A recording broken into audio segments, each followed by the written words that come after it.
समान भक्तिवेदांत सरस्वती गोस्वामी प्रभुपाद की जय, अनंत कोटि वैष्णववृंद की जय, नामाचार्य श्री हरिदास ठाकुर की जय।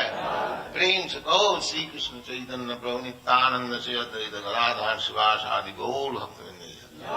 श्री श्री राधा कृष्ण गो गोपीनाथ श्याम कुंड राधा कुंड गिरिवर्धन की जय, वृंदावन धाम की जय, नवद्वीप धाम की जय, स्वामी तो भक्तवृंद की जय, गंगा माई की जय, जमुना माई की जय, तुलसी देवी की जय, भक्ति देवी की जय, स्वामी तो भक्तवृंद की जय। All glories to the assembled Lord. All glories to the assembled Lord. Thank you very much.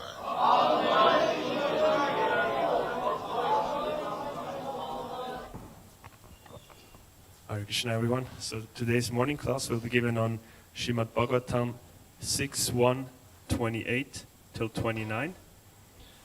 Date May the 28th, 1976. Location Honolulu.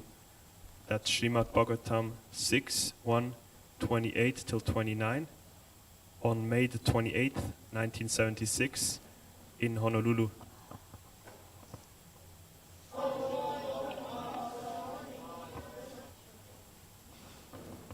Sapashahastan strin drishva Purushanati daruna Vakratundan udvarona Atmanam netamagatam Dure kridanaka saktam Putram narayana kvayam Lavitena svarenokshchaya Ajuhava kulendriyaha Sapashahastan strin drishtva Purushanati. That person. Translation.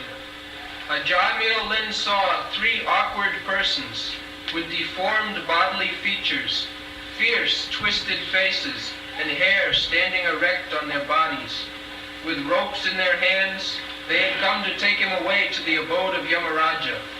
When he saw them, he was extremely bewildered, and because of attachment to his child, who was playing a short distance away, Ajamil began to call him loudly by his name. Thus, with tears in his eyes, he somehow or other chanted the holy name of Narayana.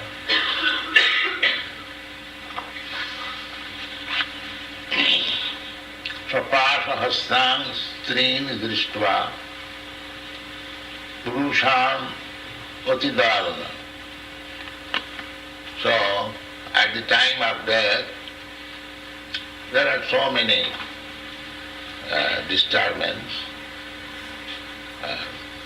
We have got experience, but we have forgot. Because bhukta praliyate. But these things are observed by the sinful person. The Jamaduta, they come to take to the sinful person, not devotees.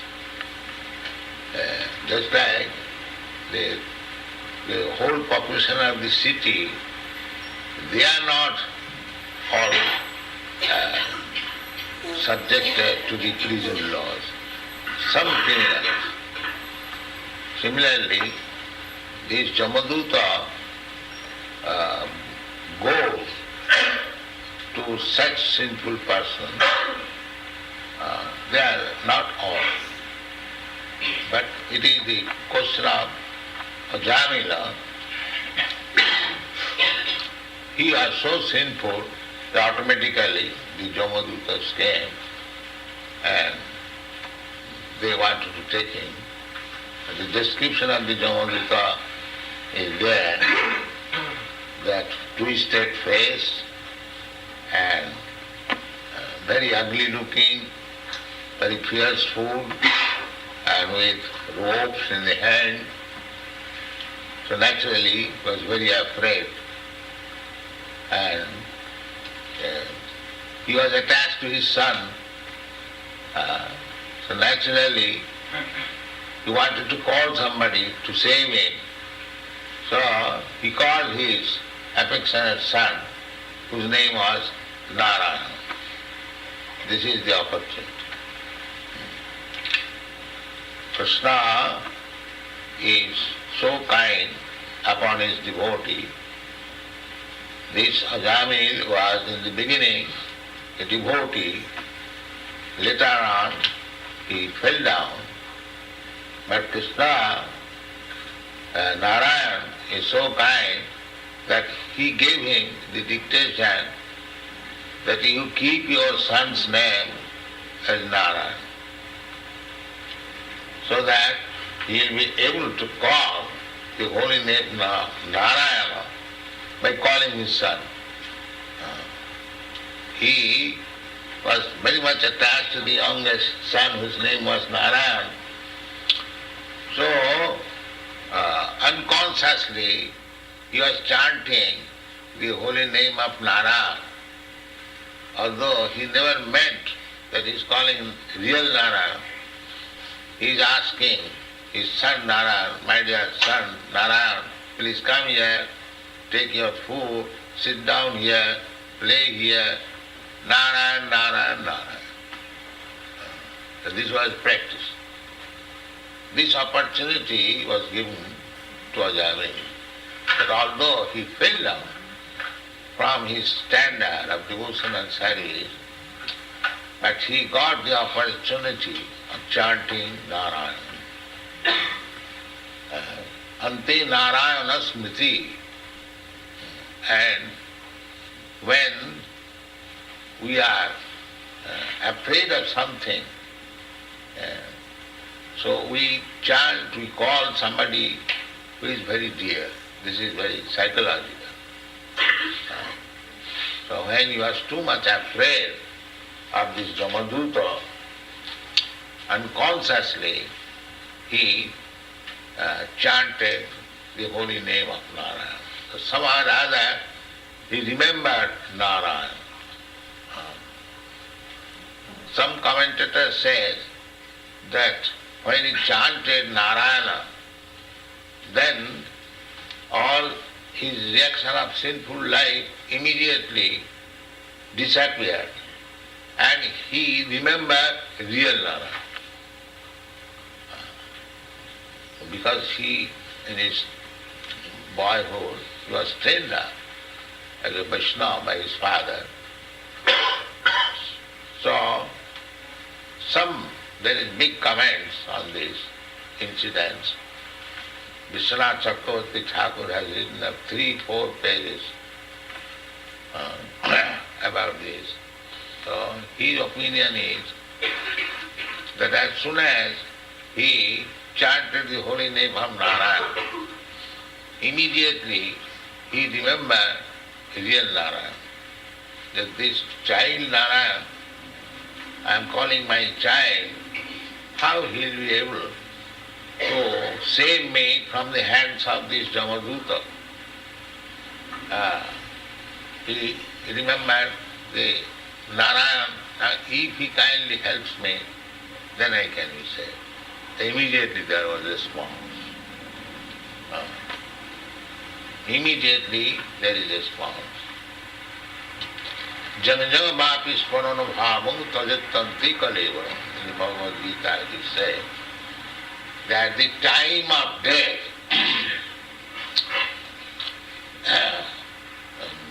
whatever your mental condition is, exactly that. So this mental condition naturally is there, what I practice throughout my whole life. So if we practice this chanting of Hare Krishna name, then there is chance of chanting Hare Krishna at the time of death. That is the examination. In Bengali there is a proverb, bhajan karo, sadhan karo, motte janle hoy. And how you are becoming Krishna conscious, that will be tasted at your time of death. That is what. If we practice throughout whole life Hare Krishna, then there is good chance of chanting Hare Krishna, because at the time of death everything becomes disordered. The tongue becomes disordered, the mind becomes disordered. There is a verse by Kulasekhar. He was praying to Lord, Advaiva Vishatum me manasa rajahans prana prayana samaye kahuvata pittau smaranam kutaste. He was praying to the Lord, my Lord Mukunda, now I am healthy, everything is all right. My mind is in all right, my health is in all right. So, I am praying to you, let death come immediately, so that I can soundly remember your name.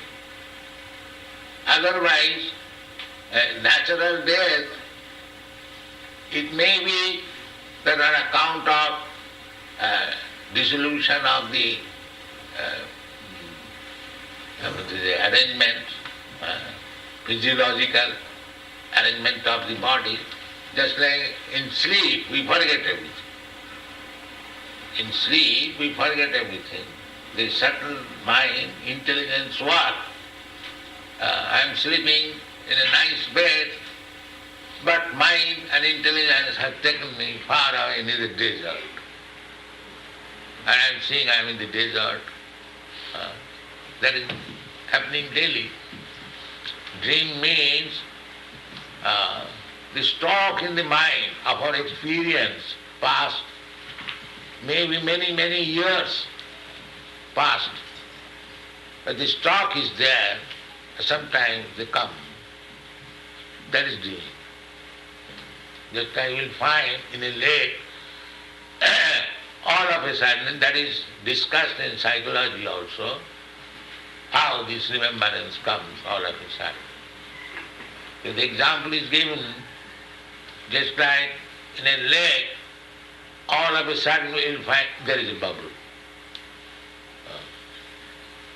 So similarly, the mind is the subtle matter that is described in the Bhagavad Gita, Bhumi Rapa Anala Vayu Khang Mano. This gross is this land, Bhumi, earth. So water is a little more subtle. Just like in land you can stand, but in the water you cannot stand. It has become little subtle. And then fire, and then air, and then ether. This is the position, from gross to subtle. And then mind, still finer than the ether is the mind. And then intelligence, and then false ego, and then the soul. These are the different positions. So we have to go to the platform of soul, that is spiritual education. But there are so many other stages. Somebody is stopping in the mind. He is thinking that this is the final. Philosophy, poetry, imagination, the mind, mental, as we see, mostly the Western philosophers, they are stuck up on the platform of mind. That's all. They are thinking that this is the point. So far I have studied, only Socrates, he has reached up to the point of soul. Otherwise all Western philosophers, they are on the mental platform. So anyway, we have to go farther. So this dreaming is the function of the subtle body, namely mind, intelligence and falsehood. You are not free, the subtle body. So those who have no knowledge how material things are acting, covering the soul, they at most they can think of the mind, the activities of the mind, thinking, feeling, willing, psychology, or writing some books, some mental speculation, philosophy. They think this is final. But that is not final. You have to go further to the intellectual platform, then egoism, then soul. That is described in the Bhagavad Gita. Indriyani pararahu indriyabha param manaha manasastu paro buddhi buddhestu ja paro sa. Krishna is giving all intelligence. That a so gross understanding this indriya, the senses. So those who are in the lowest stage of knowledge, they are in the bodily concept of life. The indriya, the senses. That's like cats and dogs. They cannot think more than that. But Krishna advises, no, don't stop here. Indriyani pararabha. Bodily concept of life, sense, pleasure, they think it is all. There is no more other thing. Those who are little above than the bodily concept of life, they find pleasure in the mind. And further, they find pleasure in intellectualism. And in this way, the thing is very complicated. It requires very cool brain to understand all these things. But those who are meat eaters, they are very dull. They cannot understand. For them, the subject matter is very, very difficult. That is described in the Srimad Bhagavatam, Nidvitta tarsai rupaviyamana bhavo sadi chotra manovirama kav uttama sloka gunanubada virajjati puman vina pasugna. Pasugna. Pasu means life, a living entity. Pasu gna means killer. So unless one who is killing himself or killing these animals, both are killing. The killing of the animal in the slaughterhouse, that is gross killing, and another killing is one who is killing himself without knowledge. That is also killing. He got this human form of life, but without sufficient knowledge, he is killing himself. Manga prapya. He cannot understand God. That is killing himself. This human form of life was given to him by nature's way. That now you understand God.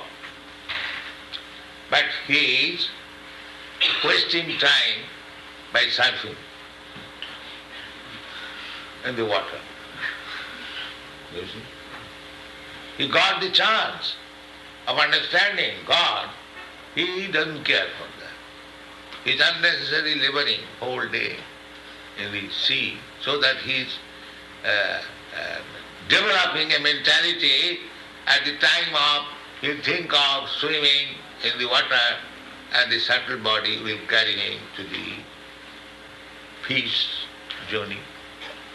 The subtle body, the transmigration of the soul means when the gross body stops, the subtle body, just like, this is very easy to understand, little brain is required. Just like when you sleep, your gross body is on the bed, but the subtle body takes you somewhere. So the transmigration of the soul takes place carried by the subtle body. And mukti means when there is no more working of the subtle body. This death, this annihilation of this gross body, that is not mukti. Because this subtle body will work. And subtle body will carry you to the next gross body. The soul will be carried by the subtle body, and according to his mentality, nature will put him into the seminar of a certain father, and the father will inject the seminar within which the soul is there, and then again with the mixture of oven and cement, there will be formation, a pea-like body, and the soul is there and he develops. then there will be 9 holes, hands and legs, and when they complete, come down. Again begin your chapter. Either as cat, either as dog, or as human being, or as tree, or as plant, as aquatics. There's so many, 8,400,000. So subtle body is working. Nature's work is so fine that everything, just like the Jamadita, immediately, yes, we are going to take. Now if you become a criminal, if you commit theft, one has to phone to the police that here is a thief, please come. It does not, the nature's work is going on so nicely, there is no necessity of phoning Jamaduta. Welcome. Yes. But this rascal civilization do not know this, how things are going.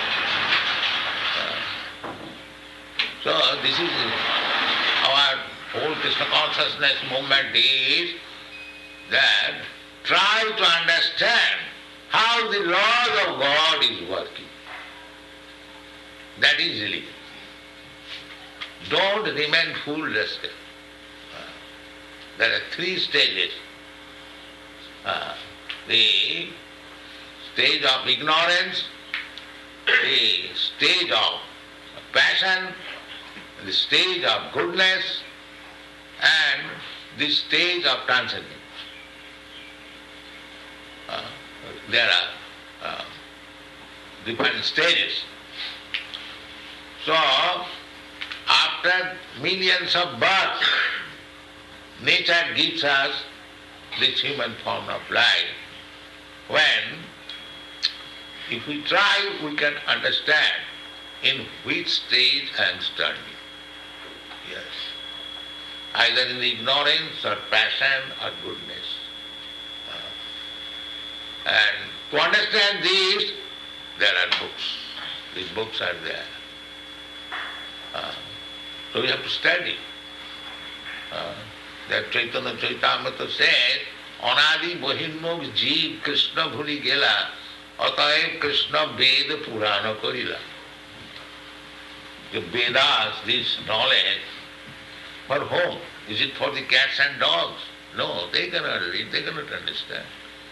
It is meant for men, and especially civilized men, not for the crude man in the jungle. Those who are civilized, for them. Civilized man means another word is Aryan. For them it is. Just like Arjuna was chastised by Krishna when he did not like to fight, he chastised him, non-Aryan. Kutaste kasmalamidam visame samupasthitam anarja justam. You are talking like non-Aryan. Aryan means advanced. So if you claim to belong to the Aryan family, then it is your duty to study Vedic literature and understand your position and make your life successful. That is Krishna consciousness. Thank you very much.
Hare Krishna.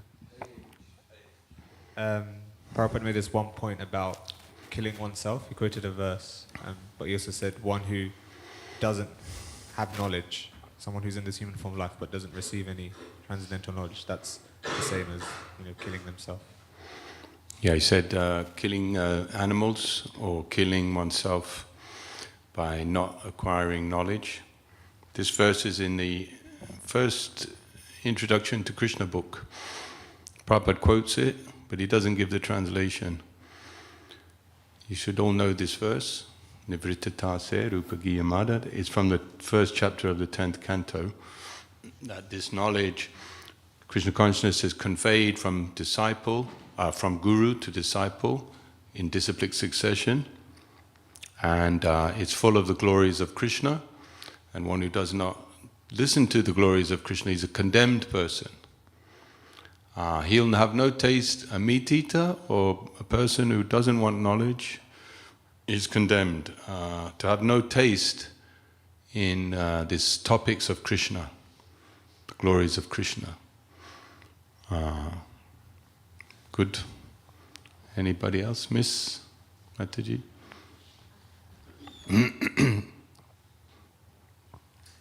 I have a question.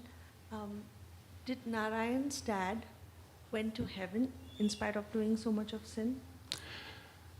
Yes, Ajamila, he actually, the Yamaduta, the Narayana Dutas, the Vishnu Dutas, they gave him extra length of his life. They increased his life. He was meant to die. They said, okay, now you've seen the truth, you've had this amazing experience, and you've surrendered and understood what is the purpose of life. So they gave him extra longevity. So he immediately left home and he went to Haridwar and practiced sadhana, practiced his devotion by the side of the Ganges, and then he went back to Godhead. He didn't go to heavenly planets, he went to Vaikuntha, beyond the material world, back home, back to Godhead. So he got a second chance in life to know Krishna. Exactly. Thank you. Thank you for facilitating. I wondered, so this is a point at the very end. It says Aryan means advanced. And to have such materialistic ways of thinking is very non-Aryan. I'm not completely new to Krishna consciousness anymore, but still I have this thought sometimes. It's like, how do we know the scripture is like absolute across the universe? Like, we're just so limited right here, Like, it is said that in Treta Yoga, different countries, the bad people are good and bad are in the same country, but before that it was like different nations, and then it was different planets. So when it was like literally different nations, how do we know that, say, our nation, like the Aryans, had this system of Vedic knowledge, and that, say, another nation, they didn't have their own system of knowledge, and they don't say the word Krishna, and they don't... Actually, the Aryan culture was spread practically all over the planet at one stage. Srila Prabhupada explains that the capital of the whole planet was Hastinapur. Means that Maharaj Yudhisthira was the emperor of the whole planet. And at that time, there was nobody living in Europe or North America. Only people lived equatorially. And civilization was going on, and it was practically a common civilization. Like if you see there's pyramids in Egypt, and there's pyramids in South America, and there's so many common denominator. So the culture is the same all over the world. And the Vedic knowledge comes from the Vedas throughout the universe. So, and Srimad Bhagavatam is the essence of all Vedic knowledge. So in Kali Yuga, all the Vedic knowledge that was prevalent throughout the universe, I mean, the demigods used to come to this planet previous to Kali Yuga. People could actually see them. They would visit, the kings and the Brahmins would have huge ceremonies, and there was interaction between all the universal directors. That's all described in Srimad Bhagavatam. But in Kali Yuga, all knowledge, religious principles, Vedic knowledge, all comes under the shelter of Srimad Bhagavatam. So you have to read the Srimad Bhagavatam to have faith that it's the ultimate knowledge, absolute knowledge, and that it's, what's the word?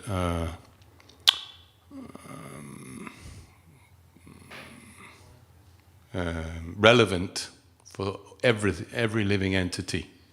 It's absolute knowledge. It's not that in another planet Srimad Bhagavatam is not relevant. They have some other... The only difference is in the Bhagavatam in the heavenly planets is 100,000 or much, much bigger. And our one is smaller. But it's the same knowledge. Spirit, soul, earth, water, fire. This knowledge is absolute. In the heavenly planets, it's not that they're made of different elements. Same elements. Sun is made of fire. We have fire on this planet. So it's all same, absolute. There's no distinction that they have some kind of different things. But there's so much variety. See, in the Mahabharata, they have civilizations within the kingdom, within the mountain, and within the ocean. They have different civilizations, different types of human beings. So there's, all this goes on. So much variety. Oh, cool. So, sorry, but like, so for example, the Mayas, they have also some ancient texts and this Yeah. and that, and you can trace it back. However, It's pretty Vedic. It's pretty Vedic, so they had the same knowledge basically. To some degree, yes. Okay. One thing that's common throughout all of the ancient cultures of the world is they all did demigod worship. They all worship different gods. Yeah.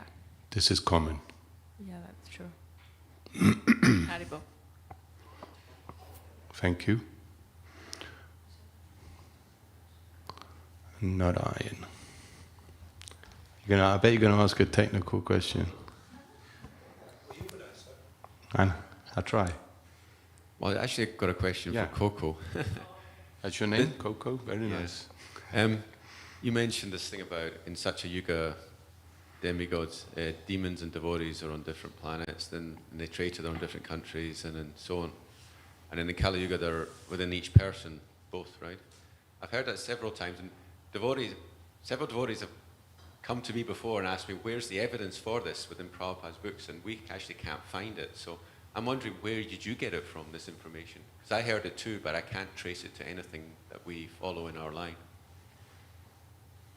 How did you hear about it? Where did you hear it?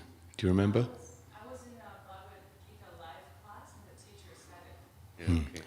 It's not in the Mahabharata, no? Does anyone know that? No one's found it so far. Wow. But to clarify, there is a commentary, a Bhagavad Gita commentary from someone who's not part of our line, and it seems to be suggested in that Bhagavad Gita commentary, but that's the only time I've ever found it. Very Anyway, interesting. So we'll leave that as it is, and my comment is, you asked at the beginning, anything you remember from the class. What I find quite interesting was, Prabhupada says, Vishwanath Chakravarti Thakur has written big purport on this. And he said, when he chanted Narayan, he remembered the original Narayan.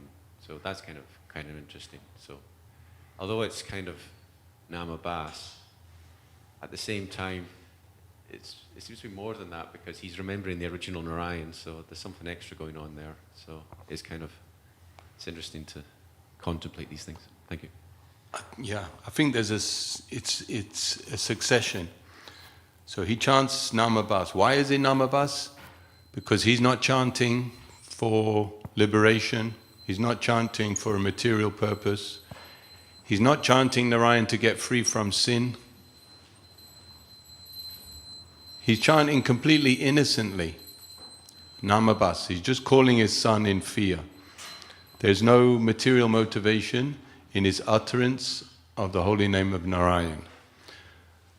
So that Namabas, as Prabhu mentioned, initiates his remembrance of the Lord from his past impressions of his bhakti when he was young. He was trained in devotional service. So he's chanting Narayan, which is Namabas. Then he remembers Narayan, the Lord. And by that smaranam, ante Narayana smriti, his namabas goes to another stage of some bhakti is there.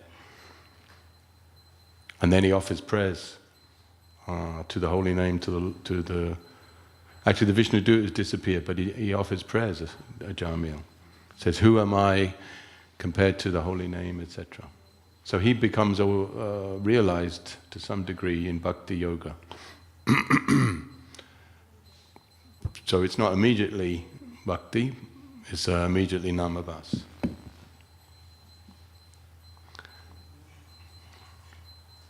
Another point, Prabhupada's in Hawaii giving this lecture, and so he mentions this people are in the ocean wasting their life surfing. That's interesting.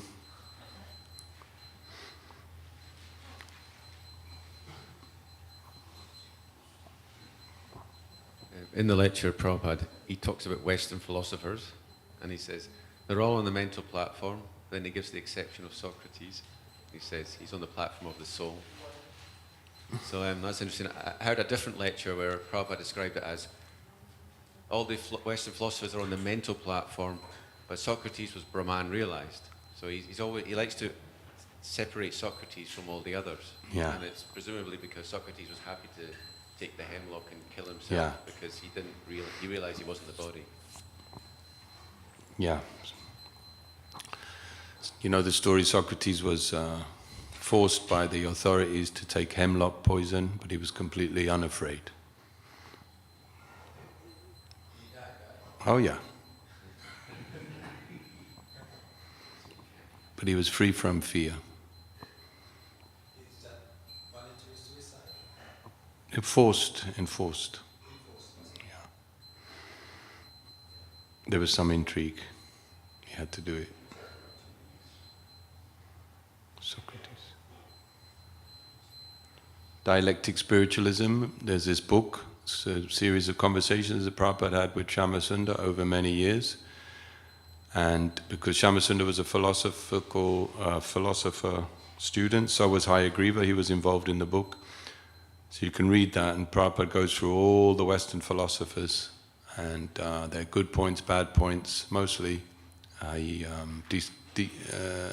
deconstructs their tattvas, their philosophies with Krishna consciousness. But some of them, he gives them credit for any good things they say. The whole idea of Vaishnava, Chanaka Pandit says, to take gold from a filthy place. So if there's some filthy place, if there's some gold there, you'll take it. Similarly, if a low-class man gives some valuable knowledge, you accept it. Just like if you're cold, like today it's very cold, if a low-class man lights the fire, you'll still take advantage of the heat. So Prabhupada, being a Vaishnava, he took the essence of any goodness in all philosophies that were presented. Not all, because some of them had no good qualities. But that's an interesting book if you're interested in Western philosophy. Dialectic spiritualism. Ajamila. Yeah. These 6th canto, first 3 chapters, Prabhupada's purports are very extensive, and it's good to read them. It's very encouraging.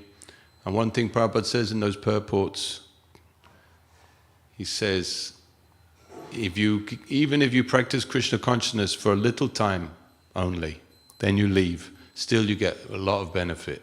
And Ajamila is the example.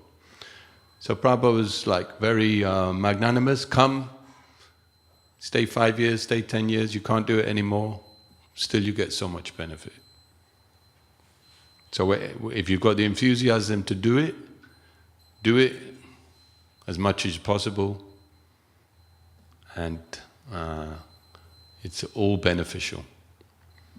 And Prabhupada quotes this verse, Bhajan kore, sadhan kore, mutli janle hoy. The time of death, all your bhajan, all your sadhana is tested. Question? What is the similarity and difference in Jesus Christ's Bible study and Krishna's Bhakti? Well, if you read them, you'll see the difference. Basically, Krishna is the Supreme Personality of Godhead. This is the essential point of ISKCON, is that we are revealing, Srila Prabhupada is revealing to the world what is the final nature of the absolute truth. So no other scripture does that, no other teacher has done that. And this is the point of the Ajamila Leela. He just chanted the holy name of the Supreme Lord. This is not possible to do for people who have not received the mercy of a devotee. Because Ajamila got the mercy of a devotee in his youth. He was trained in Krishna Vaishnava philosophy, Vaishnava culture, Vaishnava Siddhanta. He was able to chant the holy name of Narayan, even though he led such a sinful life. So followers of other paths, of course, Bible, Quran, there's some Vaishnavism there. So if they chant the name of their Lord at the time of death, they'll also get benefit. But there are many non-Vaishnava elements in these religions, and many non-Vaishnava elements outside of these religions. So it's very difficult for someone to utter the name of Krishna. Even if they're spiritual, they can say Brahman, they can say God, they can say the oneness, the truth, the absolute, so many names they have, but to utter the personal name of the Lord will not come from their lips or their mouth without having received the mercy of the devotees. So this is the crucial, essential point of our movement, is that Krishna is tu Bhagavan Swayam. Krishna is the absolute truth, He is the ultimate source of all, everything.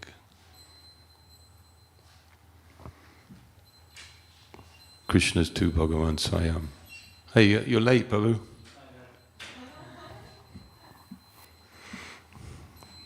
Hare Krishna. Skinchana ki jai. I think Prabhu, relating to Mataji's question there, if I can just say something. Sure. Is that for me and for many others, the big difference is that Krishna consciousness, or in the Bible and other traditions like the biblical tradition, Christian tradition, is that they do not actually acknowledge or recognize the soul in other beings. So they kill them and cultivate them, kill them and eat them. So therefore, where's the love for God? You know, but in Srimad Bhagavatam, it's very exalted because every life is respected, every form of life is respected in that sense, you know, and we're given that principle that we should follow and respect all living beings. And I think that's the difference. And Prabhupada is making a point that I think in this lecture as well, that it's not possible to know God if you're contaminated by meat eating, that culture. So that's a big difference. Yeah. Because you're sometimes confused when you go to the church and they serve you meat. And they say it is a cycle of life. Yeah. So actual God consciousness begins, you have to be vegetarian, you know. In India, if someone is religious, they don't drink alcohol or eat meat. This is a basic thing. So Kali Yuga is so fallen that people who profess to be religious, they kill the cow and so many things, so they have no real knowledge. It's just a sentiment. So basic God consciousness, like he says, is to recognize every living thing is a part and parcel of God. And that cycle, the real cycle, is that you offer the vegetables and fruits and milk to the Lord. In the Bible it says, it's a beautiful verse about milk and honey. These are the foodstuffs of the devotees of God in the Bible. But they don't follow their Bible, practically speaking. Not really.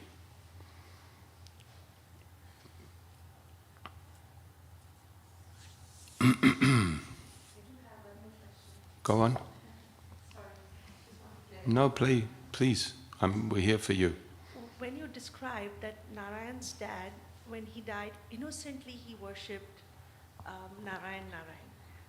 But when we as a human come to Lord and we worship intentionally, that God, please forgive my sin, please make me pure, help me follow your way.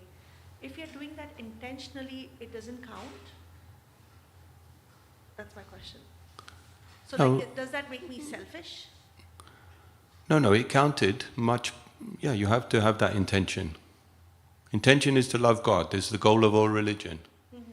So after he was enlightened and given a second chance, then he intentionally performed his devotion. And it wasn't... But when he was worshipping Narayan, he was not thinking of God. He was innocently just... Before. But after that... After that, he intentionally did it.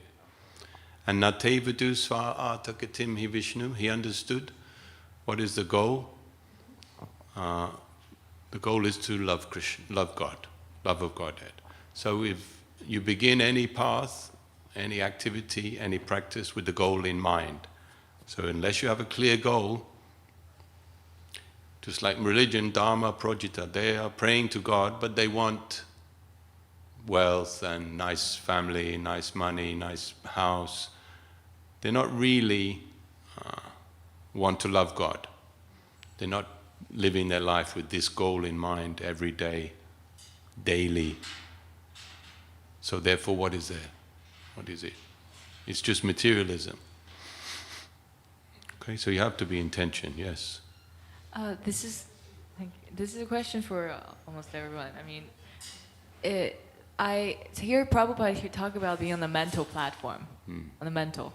And sometimes I'm very much aware that, yes, my heart or, my awareness is it's like above certain thoughts or certain mental concoctions that I have. And I know that these speculations are just from, various things I've heard from society. They don't necessarily come from me, I didn't hear about, I didn't come up with them. I just heard about them. But then you're still like, your mind still goes like, oh, this and that. So what is this issue with being on the mental platform, and how do you actually get rid of those things, or rather transcend that in the practice of bhakti? Like, is it just chanting? Is it also discussion? Is philosophical sort of, help, or looking at that issue particularly also help, So this is we have an idea one day that everything will be fine and we'll be liberated and the mind will be gone and we'll just be, but it's not going to be like that. You're always going to have this mind issue. The mind is always going to be there. And not only now, all the impressions you've got from everything that's happened before, you're going to be interacting with this material world for the rest of your life. And you're going to see things, hear things, smell things, touch things, and it's all going to create more and more mental impressions. So the mental impression is called samskara. So the point of bhakti yoga is to create a mental impression of love of Krishna, Krishna consciousness. Smaranam, shravanam, kirtanam, smaranam, Vishnupada Sevanam. So that mental impression is absolute, whereas all the other mental impressions are all relative, temporary, dreamlike. So the answer to your question is how to transcend this. The stricter you practice your Krishna consciousness, and the more quantity you do, and just like you're reading the books now, right? If maybe the first time you're reading Srimad Bhagavatam. So this devotee is reading Srimad Bhagavatam for the 20th time. So every moment, how much you are valuing that moment in Krishna consciousness. Everything is temporary, just like I'm here, I'm sitting here now talking to you. We take it for granted because we're living in the temple, but this may be the only time this ever happens. So the more we appreciate what value we've got and we take it seriously, then the more we'll be able to actually, because sometimes you do get a break from the mind and spontaneous Krishna consciousness will fill your whole consciousness. And those times of Krishna's mercy. So the more we engage, the more we're going to have them experiences where the mind is our friend. So the mind engaged in meditating on Krishna is our friend, and the mind engaged in meditating on sense gratification is our enemy. So there's your two points of reference. So you have to see for yourself when you meditate on Krishna, when you meditate on sense gratification. Good luck. Thanks. Jai Shri Prabhupada ki jai. Ajamila Leela ki jai. Srimad Bhagavatam ki jai. Shri Shivada Gokulananda ki jai. Thai Go Premanandi. Jai Shri Prabhupada.